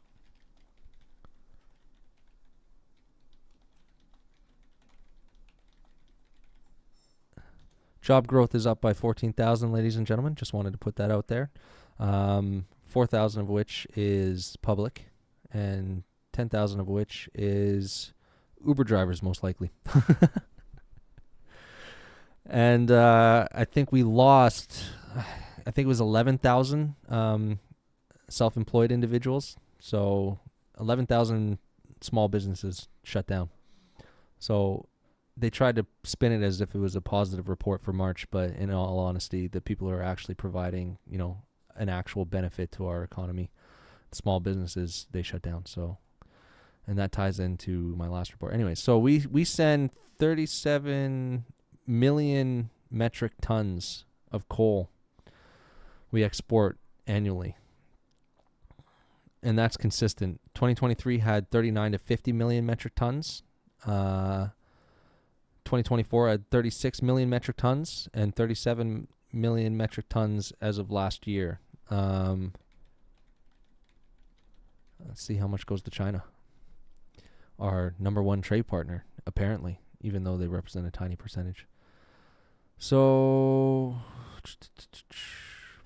strong, Q1, up 62% year over year. Oh, so our export of coal to China went up 62% year over year last year after Carney took office. So the climate change advocate, some would say that he's the leader in that now, because a lot of countries are pulling away from climate change because they realize that it's unaffordable, or their economies are tanking, so they're pulling away from it. But the one guy who's still pushing for it, it turns out, 37.2 million metric tons over total exports, and up to 10 million metric tons to China of coal to power their power plants. So let's tax the shit out of Canadians, ladies and gentlemen, because they just reinstated the industrial carbon tax. Was it last week? At our cost, at our dime, on our dime, industrial carbon tax has been reinstated because we're hurting the environment. Even though I believe we're net negative in carbon emissions, just because we have so much. Our shield is so rich in carbon. What's the word? It's not extraction. Whatever. The trees eat up a lot of carbon in Canada, and the swamps apparently too. Or no, they emit carbon. But anyways, so yeah, let's tax the shit out of Canadians, despite the fact that we represent less than 1% of carbon emissions globally. And while we're doing that, let's send millions and millions, between 30 and 50 million metric tons annually, to fuel coal power plants around the world. Make that make sense. I did a study a couple years ago, and I don't remember the actual numbers, but what it roughly stated was that in any given year, the amount that we export to China in coal is more than we produce as Canadians in terms of emissions over 100 years. Don't quote me on that, because I could be getting those numbers wrong, because it was a long time ago that I did this report. But yeah, they're taxing the shit out of us because of carbon emissions, yet we're one of the largest fuelers of dirty energy for China. I'm just going to read the chat here for a second. D-Bot says, it's not realistic. Okay, interest payments, yeah. And then look at the parts agreement. Oh, the Paris Agreement. Yeah, Paris Accords. Correct. Yeah, that's good point there. Critical Chris 2.0. Very good. Maybe I'll have to get you on. Are you wanting to join? You want to jump on? Give me a 1 if you want to jump on. If not, that's okay too. But anyways, let's go back here to the Reform Party. We got a little sidetracked there because that's what happens on a live. That's okay. You don't have to come on. On a live, sometimes I get sidetracked because I'm chatting with you guys, and that's what makes it fun. But so yeah, this is the new Reform Party. Let's see. So stop the boats. I love that. Just straight to the point. And you know what? This is my biggest concern for Canada too. And yeah, it's their first policy point. Number 1, illegal immigration is out of control, because politicians in Canada, it's not necessarily legal immigration, it's mandated immigration. So I would rephrase that for Canada. But politicians choose not to enforce the law and let foreign courts rob British citizens of a border. Correct. That's their number 1 policy procedures. They're going to shut that down. Secure and defend our borders. Okay, yeah, they want to spend more money funding borders, which Canada claims they did, but from what I've seen, it's all fluff. But I'll do a video on that in the future. I got a lot of videos that I got to do in the future. With the amount of time I spend on this, I got to get these views up, because this is going to become a full-time job for me, I'm telling you. Deport illegal immigrants. Huge. And he was saying that he wants to do it the right way. Not this mushy stuff that Pierre Poilievre was talking about on Joe Rogan. See, this is one of the things, like, Pierre Poilievre goes with the tide. Whatever the sentiment is of the population at the time, that's what he'll talk about. This is why I don't like him. He doesn't have a backbone, and he constantly, and sorry to detract from the conversation that we're having about the reform, but Pierre Poilievre was one of the most vocal people who were denouncing what Marilyn Gladu did 2 days ago with the floor crossing. He voted against ending that back in 2012. The conservatives were in power. The NDP were the ones that actually pushed it forward, and he voted against it. And so that just goes to show you that when he's like, how reliable are you when if you stand to gain personally, you vote against something, when in reality, just ethically, that should have been a clear cut across the board bill that passed quickly and easily. Because it was a small bill, it was a simple bill, and there was no reason for it not to pass. I'll pull it up. And he voted against it. And I think all of the Conservatives voted against it because, let me find it. Sorry, 1 second. In focus. Oh, here we go. Pulling it up. I'm just going to pull this up real quick. So, yeah, so this is actually 2011 to 2013. I think it died. Oh, no, sorry. I was wrong. I'm correcting now, so no amendment needed. It was, yeah, he says he's, I don't know if I'm allowed to say the word, so I'm not going to say it. Now, D-Bot, I'm censoring myself because I don't want to get deplatformed by YouTube, so I have to censor myself, but you're free to say that word if you want to. So, yeah, this is the bill. Let's see if we can find the actual, text of the bill. Let's open this in a new tab. What? Give me the summary. Provides that member seat in the House of Commons will be vacated and a by-election called for that seat if the member, having been elected to the House of member of a political party or as an independent, changes party. So that's exactly what's happening right now. This is a very, very straightforward bill. It is not complex. Look at this. This is the bill. It's 4 paragraphs. We have some bills that are pages and pages and pages and pages and pages long that are extremely complex, completely convoluted, and they pass so quickly. This is as simple as it gets. And let's see how Pierre voted. I wish there were certain people on here who accuse me of being nothing but a Pierre Poilievre fan when I've made it abundantly clear that I am highly critical of him. We're going to do a little quick search here. So this is, I included this in my previous video, this link. So you guys can see where I'm getting my information from. Pierre Poilievre. Let's see how he voted. Nay. NDP voted yay. Bloc said nay. Which that doesn't make sense. Why would the Bloc vote nay? Interesting. Liberal voted nay. Actually, you know why they voted nay? Because they don't stand to benefit personally from this. If you're in power or you're working with those who are in power, why would you vote yes to this? If you were representing your constituents, now when the Conservatives were in party, I bet you the vast majority of Liberal constituents at the time would have said, "Yeah, let's pass this." And today they're all acting like this is part of democracy, but I'd be willing to bet that's not the case, 15 years ago. And now that it's actually affecting our democracy and essentially all but eliminating it, yeah. All the Conservatives voted nay. So everyone who's just, not all. Blake Richards of Wild Rose, I believe that's Alberta. He voted yay. So you know what? This is probably a good metric for who you can trust as a politician. Cash is king.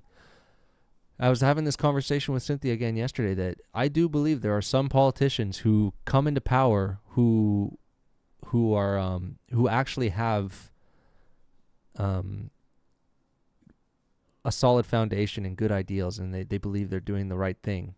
But it doesn't matter who you are. Eventually, absolute power corrupts absolutely. And I was saying that it probably starts out small, where it's just like you're making a trade, you're making a sacrifice, and you're just telling yourself, oh, well, this isn't a big deal. This is kind of a gray area morally. So, and then you do another thing and another thing, and it compounds and it grows and it grows and it grows. And eventually it's not even that you're trying to be an absolute corrupt piece of shit. It's that you lose sight of reality because you've been in that world so long that you don't even realize what is corrupt anymore. And to you, it's kind of that the mentality of, I'll do anything I can to get what I believe is right in push through legislation or whatever, because I'm doing it for the greater good. And if you can convince yourself that you're doing, because I actually believe that, not necessarily Carney, I know that Carney is like, I have a flowchart that I'm developing right now of all of his corruption. I believe he's an absolute evil piece of shit. But I actually believe that Trudeau was so stupid that he actually believed the words that he was saying, at least partially. Did he stand to gain, and was he corrupt, and did his family members benefit in a lot of ways? For sure. But I feel like he was so narcissistic, Trudeau, and so stupid that he actually believed that what he was doing was right. But let's look at this. So we got nay. Let's see the yays. NDP, yay. I'm not saying that necessarily the NDP were doing it because, they stood for what was right. I think they stood to benefit from it, so it's not necessarily a guarantee. I'm looking at the people who are currently in power, which at the time was the Conservatives. So let's see how many Conservatives voted yay, or Liberals. Because those are the ones that would truly be affected by this. The NDP is never going to be in power, never has been in power, so why would they? Of course they would want this to go through. Actually, I don't even have to do this. I can just go to political affiliation. 3 A's from the, and then 0 from the Liberals. Exactly. That's kind of what I believe with Critical Chris Fan 2.0 says he was told it was right by the people puppeting him. That's not how you spell puppeting, but I get what you're saying. Yeah, that's what I think. D-Bot says, it's amazing how fast your morals will disappear when you're up against a system that is hundreds of years old and has unlimited resources. Correct. Too much power. This is why I'm against a federalist society. There's just too much power in the federal government.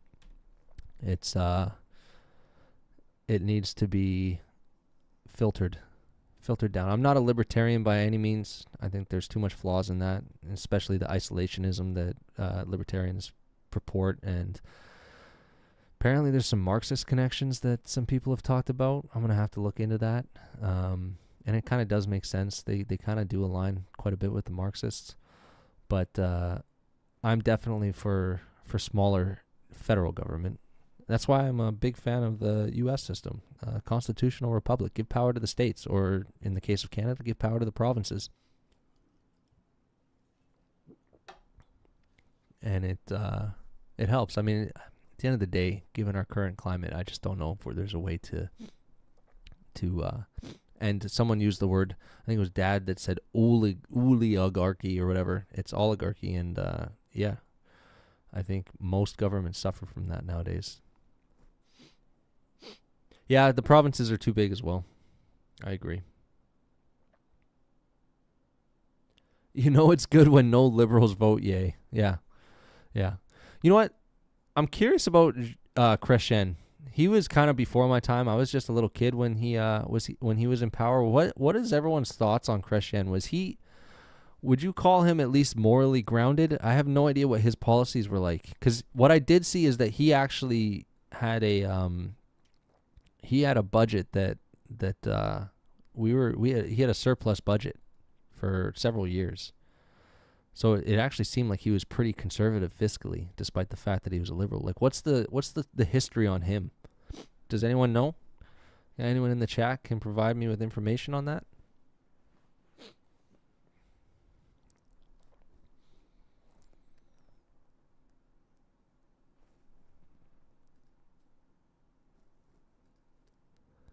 And I'll go back to the Reform Party while we're waiting.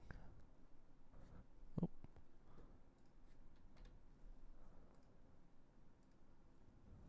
No? All right. I guess he was weird, rich perv. Okay. I mean, if he's like any of the other liberals, then it makes sense. But he liked Canada. Okay. Yeah.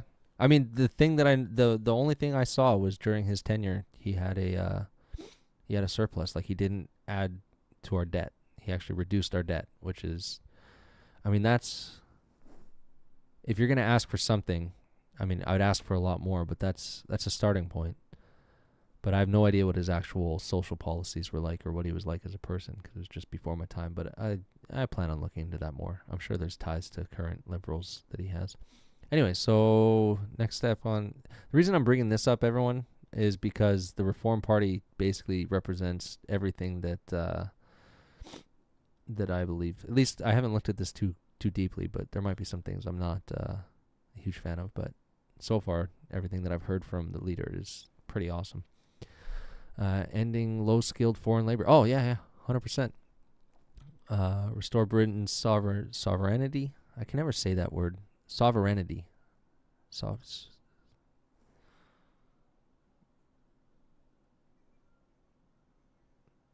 Yeah, that's a huge thing. Is I think Trudeau started that with the Canada doesn't have a national identity, and now Carney's thing is that well, the big thing that I take from Carney is the what is it?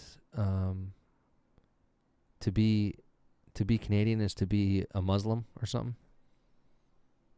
Yeah, and Canada's being sold and torn apart physically too. Like we have sold our resources to other countries and other corporations that operate out of other countries. There's a piece that I'm working on right now that takes a lot of.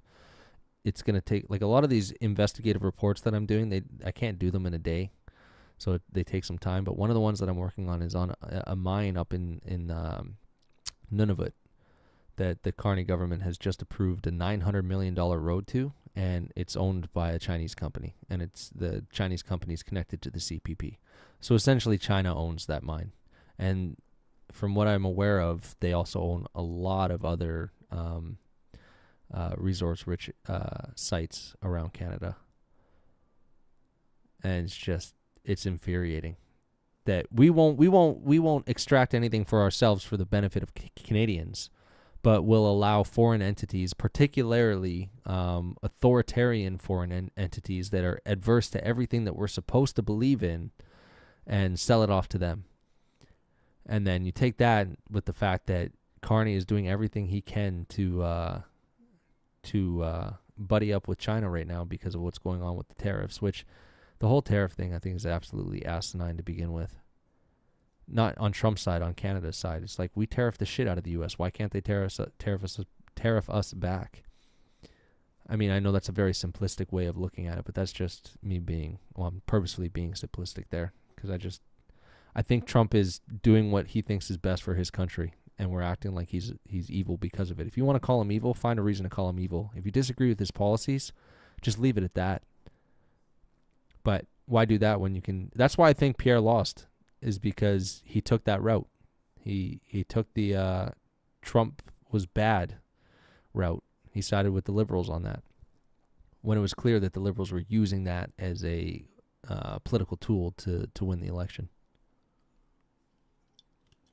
Pierre, man, he fumbled hard in the election last year.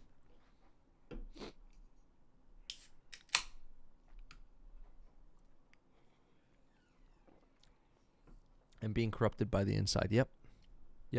Oh, just wait until I get into my investigative report on Michael Ma. I've done a video on Michael Ma, but I'm doing an investigative report on him, as well as several other MPs, because it has been confirmed by the CSIS, the Canadian Intelligence Agency, that there are, I think it was 12 MPs who have been implicated with working with China. Yeah, he listened to his advisors who told him not to go on Joe Rogan. And then on Joe Rogan, he claimed that you're not allowed to leave the country during an election. That's completely false. He lied about that. You are definitely allowed to. I looked it up. I'll show you another source that I use. I have some pretty cool sources that I get my information from, for the people who think that I'm full of shit. Where is it? This one. This is a big one. This one is huge when you're looking up practices for Canada. So this is what every MP gets when they get the physical copy, but this basically tells you everything about how Parliament functions, like right down to the nitty-gritty details. I think there's a PDF version that you can get as well. Let's see. But anyway, so this book gives you everything you need to know about how Parliament operates, and I've been reading it, and I go through it, and when I do my videos, I use this as my reference to determine how things are actually supposed to work versus how they work in practice. So, yeah, where was I? What was I saying? Help me out here. What was I saying? We were talking about my investigative report on the 12 MPs who were the CSIS uncovered or discovered the 12 MPs that have been implicated as Chinese operatives for the CPP. And Michael Ma, I don't think, was one of them that was implicated, because he came into office after that was released. And it wasn't released, actually. Sorry, released is the wrong word. It was released that there was 12 MPs, but they did not release who they were. And that has been shelved by the Liberals, by the way. For, I can't remember how long, but it's been shelved for quite some time. And we won't find out the truth behind that for a lot of years. But, yeah, I'm doing an investigative report on that, on who those MPs could be. But I'm pretty sure that Michael Maw is not one of the 12, but he is certainly in a CPP. He's been co-opted by them at the very least. Although, wasn't he born in China? So can he be co-opted if you're born there? But yeah, and it's not a surprise that immediately after crossing the floor from Conservative to Liberal, and I think he was a Liberal plant to begin with, because he went quick, and immediately after he goes to China, and now he's working on trade deals with China. He's one of the primary people who's working on that. So not a surprise there. So yeah, he's definitely been co-opted by the CPP, almost certain. Anyways, is there anything else that anyone wants to talk about today? I think we've had a lot of fun here. I've had a lot of fun. Hopefully you guys have had a lot of fun. I didn't come organized or planned with anything or anything like that today because, like I said, I had a busy day prior to the live, getting ready for a family weekend up north, so northeast. But I did want to get on live and have a chat with you guys. And I think this is the format that we're going to go with in the future for these live streams. I'll just quickly go over some stuff that I talked about earlier in the week, go over stuff that's highlighted today and as of late, and then yeah. It's northeast. Critical Chris Fan 2.0, look at your map. It's northeast. It's actually east-northeast. But either way, it's north of us. But, oh, I'm getting a text here.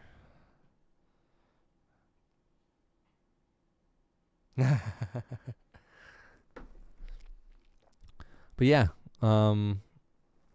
anything anyone wants to discuss that you guys want me to pull up? Any questions? Is there anything you want me to elaborate from my videos earlier in the week? Yeah, it's definitely more east than north, but it's certainly north of us.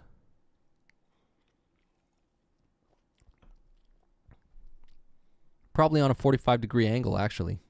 So I was correct when I said northeast. Anyways, that's neither here nor there. Does anyone have anything they wanna talk about before I sign off for the day? And if not, I want a bunch of ones in the chat. I want you guys spamming ones. I want you guys to spam some stuff real quick. Throw up a bunch of likes. Heart that chat up. Let's fill it up real quick. Let's go, people. D-Bot, if you're still there, throw up those ones and those hearts. Let's get them going. Did not invite me. You're going to have to take that up with him.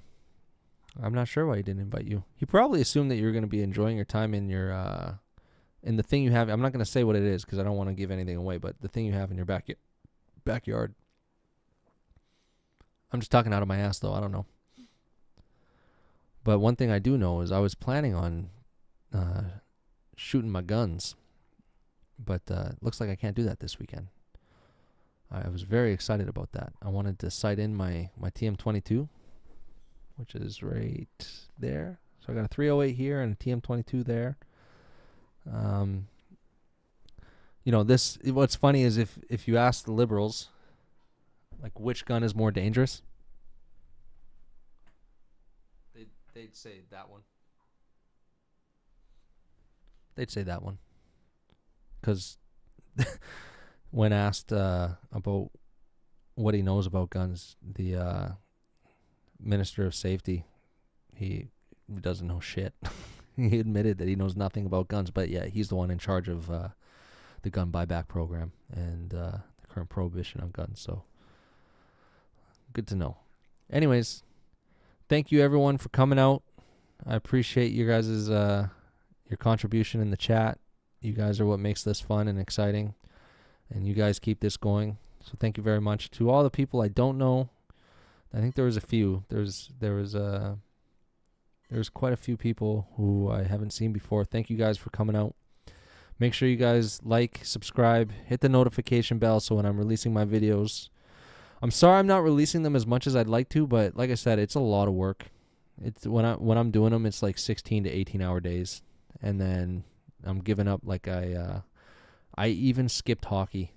I think it was this Monday, I skipped hockey to put out a video for you guys. So there's some sacrifice happening there, and primarily the biggest sacrifice is from my fiance, who gives up a lot of our quality time for me to do this. So thank you very much. And I think I am. Some people have told me that I should do the donation page on the website, and it's not like I'm asking for handouts or anything like that. I don't need the handouts. I don't need that or anything. But if I want to make this something that grows over time, then the help is appreciated, and I would like this to grow because it's been a lot of fun. So thank you guys, and I will see you next time. I'll try. Maybe I don't know if I'll be able to get. Actually, I might be able to get one on Monday because I no longer have hockey on Mondays, and I now have Mondays off from work. Sunday, Mondays are my weekends. So yeah, I think we'll come back on Monday at 7:30. And yeah, I'll see you guys then. All right. Until then, Critical Chris out.